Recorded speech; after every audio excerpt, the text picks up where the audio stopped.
दोपहर की तपती धूप, भारत पाकिस्तान की सीमा, रेगिस्तान की रेत मानो आग उगल रही थी। हवा के झोंके गर्म अंगारों जैसे चेहरे पर पड़ते और बदन झुलसा जाते। कंटीले तारों के पार फैली वीरानी, ऊंचे ऊंचे चौकियों पर निगरानी करते जवान, राइफलें कंधों पर टंगी हुई, निगाहें चौकस, दूर दूर तक सन्नाटा। बस कभी कभी ऊंट की घंटियों की आवाज और हवा में उड़ती रेत का शोर। तभी अचानक एक जवान की नजर सीमा के उस पार जाती है। ओए, देखो, उधर! उसकी आवाज में सतर्कता थी। बाकी जवान तुरंत चौकन्ने हुए। दूर से एक झुंड नजर आ रहा था। भेड़ों का झुंड धीरे धीरे सीमा की ओर बढ़ रहा था और उनके पीछे एक छोटी सी परछाई, नन्हा सा कद, हाथ में पतली सी लाठी, उम्र मुश्किल से 10 साल। जवानों के कान खड़े हो गए। सीमा पर हर हलचल शक के घेरे में होती है। कौन है ये? बच्ची या फिर किसी चाल का हिस्सा? जवानों ने तुरंत घेरा बना लिया। रुको, वहीं रुक जाओ! गर्जन जैसी आवाज हवा में गूंज गई। बच्ची चौंक गई। उसके कांपते होंठ हिले। मैं रास्ता भटक गई। जवानों ने शक की नजर से देखा। रास्ता भटक गई? यहां, सरहद पर? बच्ची की आंखों से आंसू छलक पड़े। वह लाठी को कसकर पकड़ती रही। मैं भेड़ें चराते चराते इधर आ गई। उसकी आवाज में मासूमियत थी, लेकिन जवानों को यकीन नहीं हुआ। क्या पता ये कोई चाल हो? मासूम के रूप में जासूस भी तो भेजे जाते हैं। एक जवान ने धीरे से कहा, पकड़ लो इसे, चौकी ले चलो। दूसरे ने आदेश जैसा कहा। बच्ची घबरा गई। उसके छोटे छोटे कदम पीछे हटे। नहीं, मुझे छोड़ दो, मेरी अम्मी मेरा इंतजार कर रही होंगी। लेकिन जवानों ने चारों ओर से घेर लिया। बच्ची अब जोर जोर से रो रही थी। भेड़ों का झुंड बिखरकर सीमा की रेत पर फैल गया था। कुछ ही मिनटों में जवान उसे पकड़कर चौकी की ओर ले जा रहे थे। उसकी छोटी सी कलाई सख्त हथेलियों में जकड़ी हुई थी। वह चीख चीख कर कह रही थी, मैंने कुछ नहीं किया, मुझे घर जाना है, मेरी अम्मी बीमार हैं। लेकिन सख्त अनुशासन वाले सैनिकों के चेहरे पर कोई नरमी नहीं झलक रही थी। उनके लिए सीमा पर हर कदम देश की सुरक्षा से जुड़ा था। बच्ची को घसीटते हुए अंदर लाया गया। उसके गाल आंसुओं से भीगे हुए थे। तभी सामने से एक ऊंची आवाज गूंजी, ये सब क्या हो रहा है? दरवाजे से बाहर आए कैप्टन अरुण सिंह। अनुशासन और सख्ती उसका दूसरा नाम था, लेकिन दिल के भीतर एक अनकही पीड़ा भी दबा थी। जवानों ने तुरंत सलाम ठोंका। सर, ये बच्ची सीमा पार से आई है, पाकिस्तान की लगती है, शक है इसे जासूस बनाकर भेजा गया हो। अरुण की नजर बच्ची पर गई। छोटी सी जान कांप रही थी, दोनों हाथों से आंसू पोंछती हुई। अरुण के माथे पर बल पड़ गए। वह गुस्से में गरजा, शर्म नहीं आती तुम्हें? ये मासूम है, 10 साल की बच्ची में तुम्हें आतंकवादी दिख रहा है। जवान चुप हो गए। किसी की हिम्मत नहीं हुई कि कुछ बोले। अरुण बच्ची के पास झुका, आवाज को नरम किया, बेटा डर मत, बताओ तुम यहां कैसे आई? बच्ची हिचकिचाई, फिर टूटी फूटी आवाज में बोली, मेरा नाम सायरा है, मैं पाकिस्तान के गांव धनक से आई हूं। भेड़ें चराते चराते रास्ता भटक गई। अरुण ने गहरी सांस ली। उसने बच्ची की आंखों में झांका। वहां डर था, लेकिन झूठ नहीं। अरुण ने धीरे से उसकी पीठ थपथपाई। ठीक है, घबराओ मत, तुम्हें कुछ नहीं होगा, हम तुम्हें सुरक्षित वापस भेजेंगे। सायरा की आंखों से आंसू बहते रहे, लेकिन अरुण की बातों ने उसे थोड़ा सुकून दिया। अरुण ने जवानों को आदेश दिया, इसे कोई चोट नहीं पहुंचेगी, इसे आराम करने दो, पानी दो। एक जवान हिचकिचाते हुए बोला, लेकिन सर, ऊपर से आदेश। अरुण की आवाज गूंज उठी, आदेश मैं दूंगा, और सुन लो, ये बच्ची है, दुश्मन नहीं। चुप्पी छा गई। जवानों ने सिर झुका लिया। सायरा को एक छोटे से कमरे में बिठाया गया। जवान पानी लेकर आए। वह कांपते हाथों से गिलास पकड़ती है, धीरे धीरे पी लेती है। उसकी आंखों से आंसू अभी भी थमे नहीं थे। उसके सामने रखा गिलास आधा भरा हुआ था, लेकिन उसके कांपते हाथ अब भी लाठी को कसकर पकड़े हुए थे, मानो वह लकड़ी ही उसका एकमात्र सहारा हो। बाहर चौकी पर जवानों की आवाजें गूंज रही थीं। सर, पता नहीं बच्ची सच कह रही है या कोई चाल है।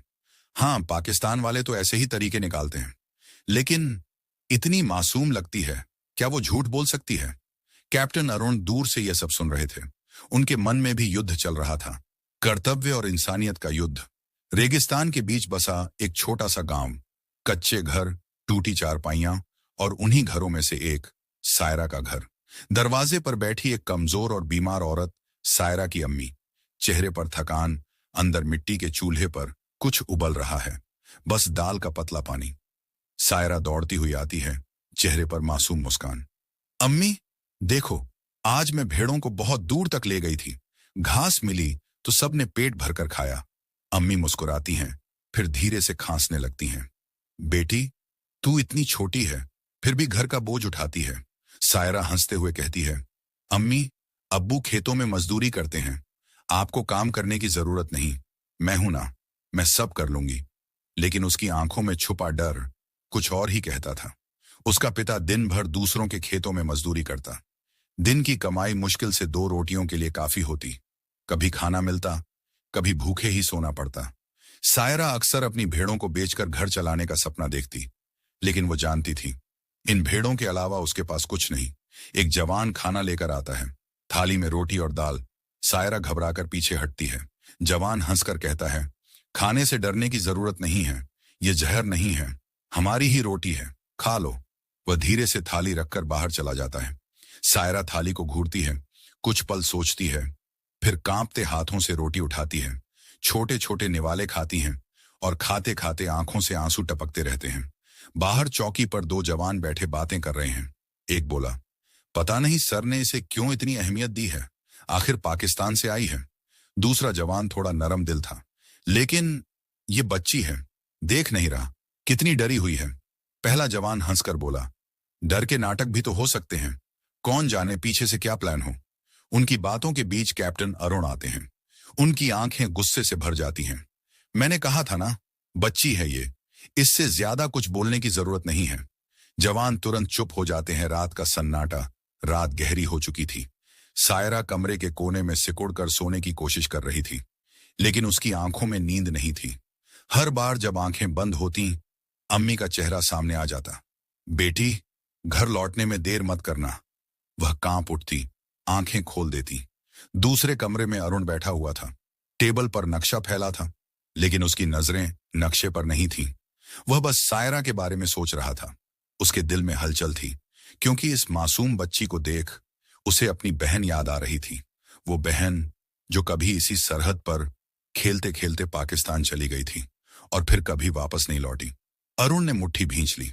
काश उस दिन मैं उसे रोक पाता। सायरा तो भेड़ों के पीछे पीछे सरहद तक आ गई थी, लेकिन अरुण की बहन को पाकिस्तान ने कभी लौटने नहीं दिया। एक सैनिक के दिल में जो घाव था, आज यह मासूम बच्ची उसी घाव पर मरहम लगाती सी लग रही थी। अगली सुबह जवान सुबह की चाय पी रहे थे। सायरा कमरे के बाहर निकली। छोटी सी आंखों में डर अब भी था। एक जवान ने मुस्कुराते हुए उसे बिस्कुट थमाए। लो, ये खा लो। सायरा झिझकते हुए लेने लगी, फिर धीरे धीरे उसके चेहरे पर हल्की सी मुस्कान आई। अरुण दूर खड़ा यह सब देख रहा था। उसके होंठों पर भी एक हल्की। बच्ची के चेहरे पर डर अभी भी था, लेकिन उसकी मासूमियत इतनी सच्ची थी कि अरुण का दिल बार बार पिघल रहा था। सायरा धीरे धीरे बाहर निकली, हाथ में वही पुरानी लकड़ी की लाठी। एक जवान ने मजाक में कहा, अरे छोटे, तू यहां भी भेड़ें ढूंढ रही है क्या? बाकी जवान हल्के से हंस पड़े, लेकिन सायरा चुप रही। उसकी आंखें दूर कहीं टकटकी लगाए देख रही थीं। अरुण ने यह सब नोटिस किया। वह धीरे धीरे उसके पास गया। बेटा, क्या देख रही हो? सायरा ने धीमे से कहा। वो सूरज, हमारी अम्मी कहती थी, जब सूरज उगता है तो अल्लाह नई उम्मीद भेजता है। अरुण का दिल पिघल गया। उसने गहरी सांस ली और मन ही मन सोचा, कैसी मासूम है ये बच्ची और कैसी गहरी बातें करती है। सायरा के मासूम शब्द अरुण के दिल को छू रहे थे, लेकिन उन्हीं शब्दों ने उसके दिल के पुराने घावों को भी कुरेद दिया। वो घाव जो उसकी अपनी बहन के गुम हो जाने से बने थे। राजस्थान का एक छोटा सा गांव, रेगिस्तान वहीं, हवाएं वहीं, लेकिन अरुण तब एक छोटा बच्चा था। उसके साथ उसकी छोटी बहन मीरा, गोरी सी, हंसमुख, आंखों में सपने। अरुण और मीरा घंटों रेत के टीलों पर खेलते, कभी पतंग उड़ाते, कभी ऊंट की सवारी करते, कभी रेत के महल बनाते। उनकी मां हमेशा हंसकर कहती, अरुण, तू तो बड़ा होकर फौजी बनेगा, और मीरा तेरी शेरनी बहन।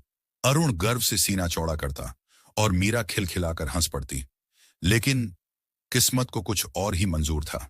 एक दिन गांव के पास ही सीमा के कंटीले तारों के उस पार से ढोल और गीत की आवाजें आ रही थीं। पाकिस्तान के गांव में कोई शादी थी। मीरा जिद करने लगी। भैया देखो, उधर नाच गाना हो रहा है, चलो चलकर देखते हैं। अरुण ने डांटा, नहीं वहां नहीं जाना, वो सरहद है। लेकिन मीरा मासूम थी, वह धीरे धीरे अकेले ही उस तरफ बढ़ गई।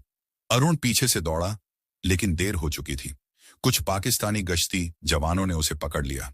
अरुण चिल्लाया, मीरा मीरा, लेकिन तारों के उस पार खड़े सख्त चेहरे, बंदूकें और चीखें सब उसकी आवाज को दबा गए। उस दिन के बाद मीरा कभी वापस नहीं लौटी। वह सोच रहा था, वो मेरी बहन थी, मैंने उसे खो दिया, और आज ये सायरा है जो कहीं ना कहीं मुझे उसी मीरा की याद दिला रही है। सायरा अब जवानों से थोड़ा घुलने लगी थी। कभी बिस्कुट खा लेती, कभी चाय के प्याले में दूध मांग लेती। उसकी मासूम हरकतें जवानों के चेहरों पर मुस्कान ले आती। एक जवान ने पूछा, बेटा तुम्हें डर नहीं लगता यहां? सायरा धीरे से बोली, डरता तो हूं, लेकिन अम्मी कहती थीं, अच्छे लोग हर जगह होते हैं, बस उन्हें पहचानना आना चाहिए। यह सुनकर सभी जवान चुप हो गए, क्योंकि उस बच्ची के मासूम शब्द उनके दिलों को छू गए थे। अरुण दूर खड़ा सब सुन रहा था।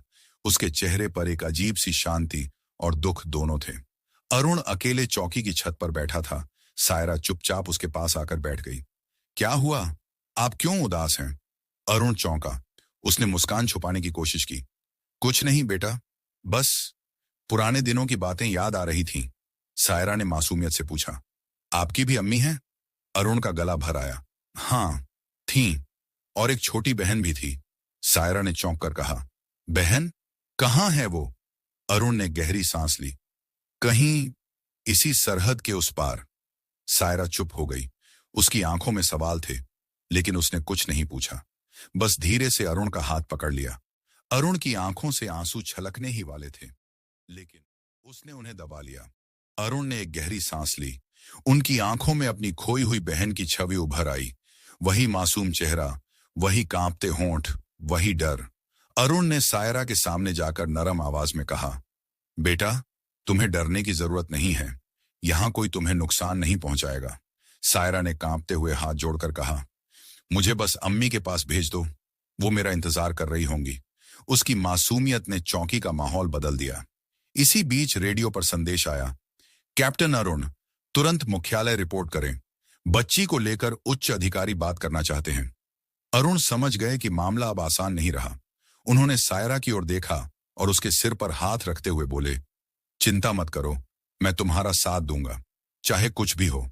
मुख्यालय पहुंचते ही बड़े अफसर ने सख्त लहजे में कहा, कैप्टन सरहद पर पकड़ी गई बच्ची कोई साधारण मामला नहीं, ये जासूसी भी हो सकती है। तुम्हें तुरंत बच्ची को इंट्रोगेशन यूनिट को सौंपना होगा। अरुण के माथे पर पसीना आ गया। उनकी आत्मा इंसानियत की ओर झुक रही थी। उन्होंने धीमे स्वर में कहा, सर यह बच्ची है, 10 साल की मासूम, हमें इसे इंसानियत से देखना चाहिए, न कि शक की नजर से। कमरे में सन्नाटा छा गया। बड़े अफसर ने गुस्से में टेबल पर हाथ मारा। कैप्टन अरुण, आपकी ड्यूटी देश से है, भावनाओं से नहीं। याद रखिए, सरहद पर दया कमजोरी होती है। अरुण की आंखें भर आईं। उन्होंने अंदर ही अंदर सोचा, क्या वर्दी सच में मुझे इंसान बनने से रोक देगी? क्या मेरी बहन की तरह यह बच्ची भी किसी साजिश का शिकार हो जाएगी? उसी वक्त बाहर से सायरा की रोने की आवाज आई, मुझे अम्मी के पास भेज दो। अरुण का दिल टूट गया। वह समझ गए कि अब उन्हें एक बहुत बड़ा फैसला लेना होगा, नियम की राह चुने या इंसानियत की। सायरा बाहर चौकी पर बैठी थी। वह दोनों हाथों से अपनी आंखें पोंछते हुए बार बार कह रही थी, मुझे अम्मी के पास जाना है, मुझे घर जाना है। अरुण की आंखें भर आईं। उनका दिल बार बार कह रहा था, अगर यह मेरी बहन होती तो मैं क्या करता? क्या इसे भी खो देता? बड़े अफसर ने आखिरी बार आदेश दिया, कैप्टन अरुण, बच्ची को तुरंत पाकिस्तान की सेना के हवाले करो, यह आदेश है। अरुण ने गहरी सांस ली, फिर खड़े होकर कहा, सर मैं फौजी हूं, ड्यूटी निभाना मेरा फर्ज है, लेकिन मैं इंसान भी हूं, और इंसानियत निभाना मेरी आत्मा का फर्ज है। यह बच्ची कोई दुश्मन नहीं है, यह सिर्फ अपनी मां की गोद में लौटना चाहती है। अगर इसे वापस भेजने से हमारे देश को खतरा है तो मैं जिम्मेदारी लेने को तैयार हूं, लेकिन अगर हमने इसे कैदी बना लिया तो इतिहास हमें कभी माफ नहीं करेगा। बात खत्म होते ही कमरे में खामोशी छा गई। बड़े अफसर कुछ देर तक चुप रहे, फिर धीमे स्वर में बोले, ठीक है कैप्टन, तुम्हारी इंसानियत को एक मौका देते हैं। बच्ची को सरहद तक छोड़ आओ, लेकिन याद रखना, अगर कुछ गलत हुआ तो इसकी पूरी जिम्मेदारी तुम्हारी होगी। अरुण की आंखों में राहत की चमक आई। शाम का समय था। कंटीले तार, ऊंचे ऊंचे पोस्ट और दोनों ओर जवान। अरुण ने सायरा का हाथ थामा। सायरा ने डरते हुए पूछा, आप मुझे सच में अम्मी के पास छोड़ देंगे? अरुण झुककर मुस्कुराए। हाँ बेटा, तुम अब कभी अकेली नहीं होगी। दोनों धीरे धीरे तारों के पास पहुंचे। पाकिस्तान की ओर से भी कुछ अफसर मौजूद थे। औपचारिक बातें हुईं। सायरा की आंखें लगातार चमक रही थीं। जैसे ही उसने कदम पाकिस्तान की जमीन पर रखा, दूर से उसकी मां दौड़ती हुई आई। वह रोते रोते सायरा को गले लगा ली। पूरा नजारा देखकर वहां खड़े कई जवानों की आंखें भी भीग गईं। सायरा ने जाते जाते मुड़कर अरुण को देखा और छोटी सी आवाज में कहा, अल्लाह आपको खुश रखे अंकल, आप मेरी जान बचाने वाले फरिश्ता हो। अरुण का दिल भर आया। उन्होंने सलाम ठोकते हुए सिर झुका लिया। उस दिन अरुण ने समझा, सरहदें देशों को बांट सकती हैं, लेकिन इंसानियत दिलों को जोड़ देती है।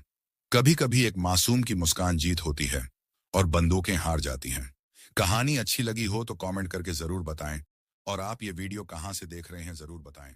जय हिंद।